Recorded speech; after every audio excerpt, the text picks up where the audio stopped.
Olá, seja muito bem-vindo ao meu canal, a este segundo episódio da série Conversando com o Terapeuta, em que eu trago temas importantíssimos para você que busca a saúde mental, para você que busca a sanidade espiritual, para você que busca a maturidade pessoal.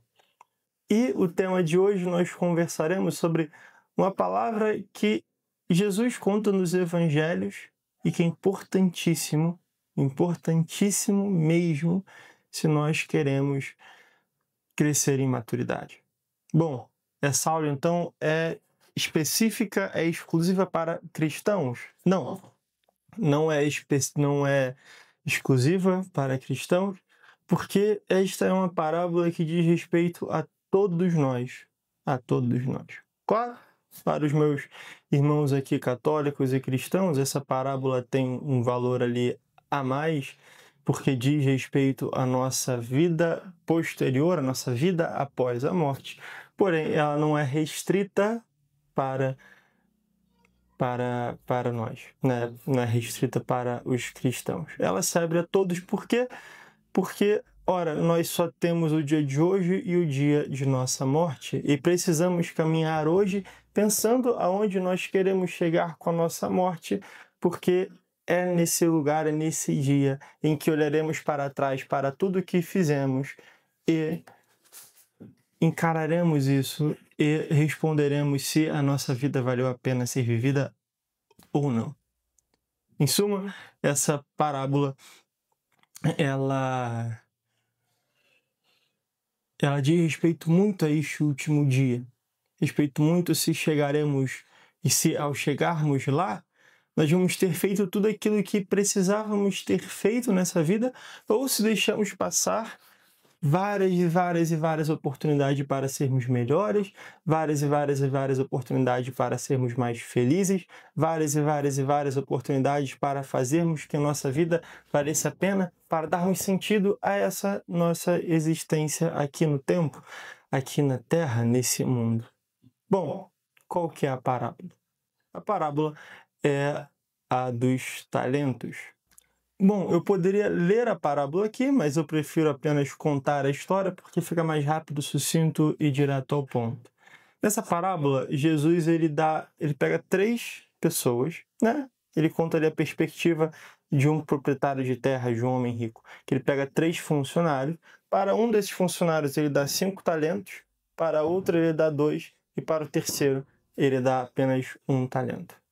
O primeiro ele pega os talentos que recebeu, reinveste, dobra, então ele fica com 10 talentos ao final e devolve ao seu chefe, e ali eles são celebrados, aí eles se alegram, ali este servo fiel e útil, ele é confiado ainda mais, então eles vão lá para a celebração, para a festa. O segundo faz a mesma coisa, ele pega os seus 2 talentos, uma quantidade menor, investe os 2 talentos e duplica, gera 4.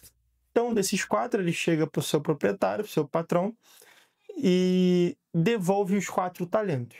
O que acontece? A mesma coisa que o de 5.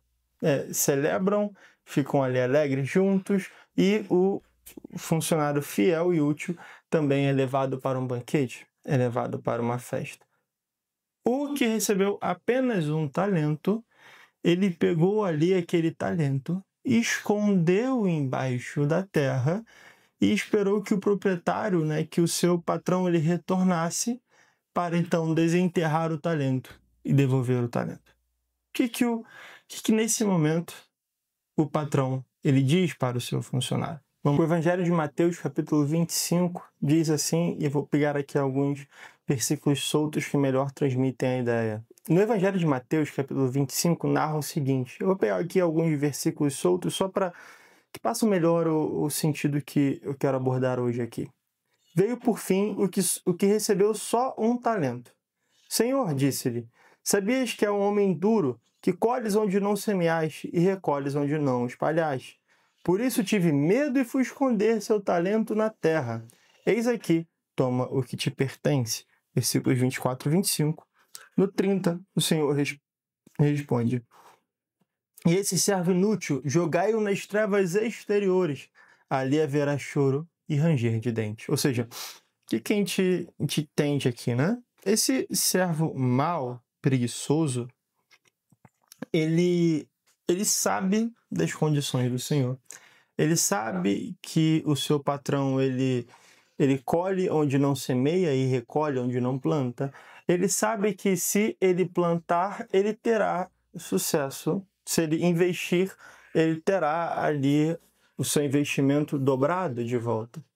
E por preguiça, talvez por medo também, temeridade, receio, ele não investe. Ele guarda para si, ele enterra esse talento e espera o seu senhor voltar. E aí no final ele vai parar num lugar de choro e ranger de dentes. Bom, como eu disse, para os cristãos essa passagem ela tem uma profundidade espiritual ainda muito maior, né, que vai além porque estabelece ali uma relação de o que nós precisamos fazer para chegar ao reino dos céus, para sermos salvos, né, das obras necessárias para chegarmos lá. Precisamos realizar muitíssimas obras. Bom, mas a reflexão que eu quero trazer aqui, ela não vai por esse caminho, mas ela vai para um caminho dos nossos trabalhos e de colocar em prática aquilo que somos bons, colocar em prática aqueles talentos que recebemos, aqueles talentos que nos são naturais, uma forma de chamá-los, talentos também que desenvolvemos ao longo da vida, talentos que, por exemplo, eu recebi quando minha mãe me sustentou durante a faculdade e permitiu que eu estudasse numa faculdade federal, permitiu que eu concluísse numa faculdade particular, permitiu que eu fizesse cursos, comprasse livros, me dedicasse somente ao estudo sem me preocupar em sustentar uma casa, sem me preocupar em me sustentar, porque ela já cobria todos esses gastos. Então, um talento que eu recebi aqui da psicologia pela faculdade e pelos estudos que eu tive, que me foram propiciados, né? Pegarmos tudo isso e, bom, o que vamos fazer com isso? Colocamos isso em prática para o bem da humanidade, para o bem da sociedade, para o nosso bem e para o bem de todos, ou eu guardo isso daqui no meu baúzinho ali, por preguiça eu não desenvolvo esses talentos que eu tenho. Bom, as consequências de não desenvolver, como a gente viu, é ser expulso para um lugar de choro, ranger de dentes. E que, ao viver uma vida completamente inútil, nós acabaremos com as nossas próprias pernas nos levando até lá. Esse é o grande ponto. Nós não seremos jogados lá, mas senão nós caminharemos com as nossas próprias pernas até lá. Porque essa vai ser a nossa consequência.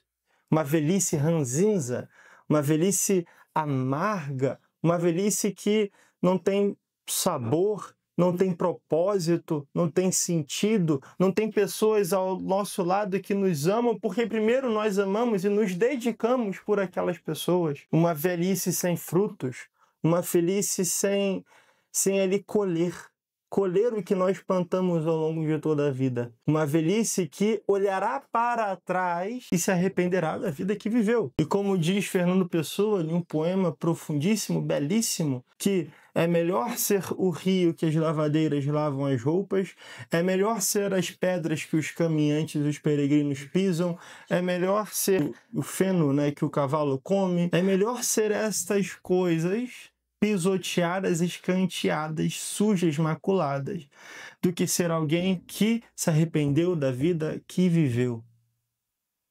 Alguém que se arrependeu da vida que viveu. Isso aqui é o grande perigo. Esse aqui é o grande perigo, de não colocar em ação, de não praticar estes talentos que lhes foram dados. Estes talentos que você recebeu, os talentos que você tem. Ora, não importa se são 10 talentos, 5, 2, 1, meio. Se você tem um talento, você deve colocá-lo em prática. E essa é uma receita para que o seu último dia de vida, agora, né, olhando para a hora da nossa morte, não seja um último dia de arrependimentos, de melancolia, de rancor, mas que seja um último dia de festa, de celebração, de encerramento ali de uma vida de sucesso, uma vida de influência, uma vida de amores, uma vida de plantar e colher, plantar e colher, plantar e colher, e que continuará colhendo mesmo após a sua morte. Porque quando a gente semeia, os frutos não vêm no nosso tempo, não vêm quando nós queremos, mas vêm quando eles têm que vir. E muitas vezes virão enquanto nós vemos eles, muitas vezes virão depois, no momento em que nós não veremos mais. Moisés foi escolhido pelo Senhor, foi escolhido por Deus, tinha ali seus 70, 80 anos. Ele pega o povo do Egito, liberta o povo do Egito e caminha 40 anos no deserto, até os seus 120 anos de idade. E ali ele deixa o grupo, ali ele morre. E depois de sua morte, é que os israelitas vão chegar à terra prometida, vão chegar em Jerusalém. Olha só que coisa. E aí, a vida de Abraão foi uma vida que valeu a pena ser vivida? Perdão, Moisés, né? A vida de Moisés foi uma vida que valeu a pena ser vivida ou não? Essa é a pergunta que nós devemos responder no agora. Porque se eu quero construir como que a gente vai responder melhor? Vou voltar um pouquinho. O que a gente responde agora é uma pergunta que é voltada para o futuro. Nós temos uma capacidade que é de projeção, né? Eu consigo me projetar no futuro, bem como no passado, bem como na circunstância de outras pessoas, e a isso se dá o nome de compaixão. Eu consigo me projetar no futuro e olhar para trás, para o que hoje é presente e para o que ainda vai acontecer. Consigo me projetar no futuro, olhar para trás e me responder como que eu vivo uma vida que vale a pena ser vivida, uma vida de sentido, uma vida plena. Então, nós devemos responder essas perguntas hoje para que possamos caminhar a cada dia, hoje, amanhã, depois de amanhã, o dia depois, o dia depois, o dia depois, respondendo a esta pergunta. Que a minha vida é uma vida que vale a pena ser vivida. Ora, aquele que dá muito, muito será cobrado também. Aquele que não tem tanto, não será cobrado tanto. Ou seja, seremos todos ali cobrados, e cobrados por nós mesmos, inclusive pela nossa consciência, que gera esse mar de lágrimas em nossas vidas ao final, de acordo com aquilo que nós temos. E por isso ninguém deve ter nenhum tipo de vitimismo, ninguém deve ter nenhum tipo de coitadismo, ninguém deve ficar ali se inventando desculpas. Não, de jeito nenhum, de jeito nenhum. Devemos assumir o que nós temos hoje, se são 5, se são 2, se é apenas um talento, um dom, um dom natural, apenas um, e colocar isso em serviço, colocar isso na prática. É assim que nós construímos uma vida com sentido, uma vida amadurecida, é assim que nós vemos uma vida que vale a pena ser vivida, é assim que nós construímos algo que vale a pena, algo que realmente é bom. É assim, não é de outra maneira. Aproveitando o que nós temos e colocando aquilo em ação, em atitude. Não tenha vergonha, não tenha timidez. Não tenha medo de ser rejeitado, de caluniado, humilhado. Não tenha esse medo. Não tenha esse medo. Porque, no final, você é quem acertará as contas da tua vida. Não vai ser o outro. O outro acerte a conta das vidas dele. E você acerte as contas da tua vida. Não há espaço aqui para essa covardia. Não há. Então, força, vamos caminhar cada passo de cada vez mais olhando para o final da caminhada que nós quer construir uma vida que valeu a pena ter vivido, uma vida que teve grande sentido.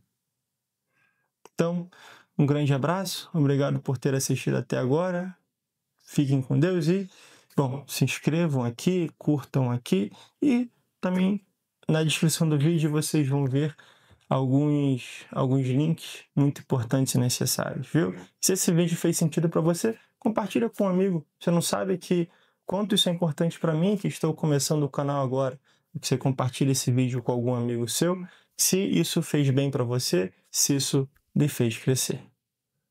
Um grande abraço, até a próxima. Tchau, tchau.